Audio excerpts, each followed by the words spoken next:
നിങ്ങൾക്ക് ഈ നാടിനോട് തെല്ലെങ്കിലും താല്പര്യമുണ്ടായിരുന്നുവെങ്കിൽ, ഈ നാട്ടിലും ജനങ്ങളാണ് ജീവിക്കുന്നത് എന്ന ഒരു പരിഗണന ഉണ്ടായിരുന്നുവെങ്കിൽ, അവർ BJP അംഗീകരിക്കുന്നുണ്ടാവില്ല, പക്ഷേ ജനങ്ങളല്ലേ, മനുഷ്യരല്ലേ, ആ പരിഗണന നിങ്ങൾ നൽകേണ്ടതായിരുന്നില്ലേ?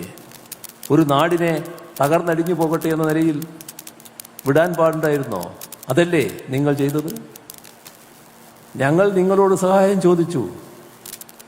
ഞങ്ങൾ ചോദിച്ച ആ സഹായം ഔദാര്യമല്ല, ഈ രാജ്യത്തിൻ്റെ ഭാഗമായ ഒരു സംസ്ഥാനം എന്ന നിലക്ക് അവകാശപ്പെട്ട കാര്യങ്ങൾക്കാണ് ഞങ്ങൾ ചോദിച്ചത്.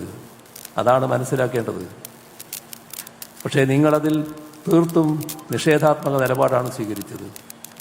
ഞങ്ങളന്ന് പറഞ്ഞു, ഇതൊരു ദുരിതകാലമാണ്, വലിയ പ്രതിസന്ധികളുടെ കാലമാണ്, പക്ഷേ തലയിൽ കയ്യും വെച്ച് കരഞ്ഞിരിക്കാനല്ല നാം നിശ്ചയിച്ചിട്ടുള്ളത്.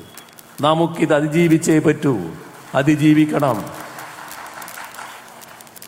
ഈ നാടും നാട്ടുകാരും എല്ലാം ഒന്നിച്ചണിനിരന്നില്ലേ? അതല്ലേ ഈ നാടിൻ്റെ പ്രത്യേകത, ഈ ജനങ്ങളുടെ പ്രത്യേകത. അങ്ങനെയല്ലേ ഞങ്ങൾ അതിജീവിച്ചത്? ലോകം അത്ഭുതാതരങ്ങളോടെയല്ലേ നോക്കിക്കണ്ടത്? എങ്ങനെ ഈ കൊച്ചു നാടിന് ഇത്ര മഹത്തരമായ രീതിയിൽ അതിജീവിക്കാൻ കഴിഞ്ഞു എന്നല്ലേ ആശ്ചര്യപ്പെട്ടത്? പോട്ടെ, ഞാൻ അതിൻ്റെ മറ്റ് വിശദാംശങ്ങളിലേക്കൊന്നും കടക്കുന്നില്ല. അദ്ദേഹം പറഞ്ഞ മറ്റു കുറേ കാര്യങ്ങളുണ്ട്, അതിലേക്കും ഇപ്പം ഞാൻ വിശദമായിട്ട് പോകുന്നില്ല.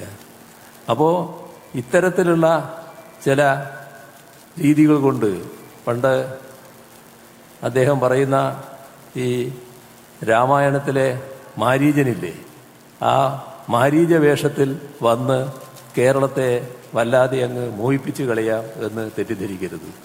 എല്ലാം മനസ്സിലാക്കാൻ ത്രാണിയുള്ളവരാണ് കേരളീയർ.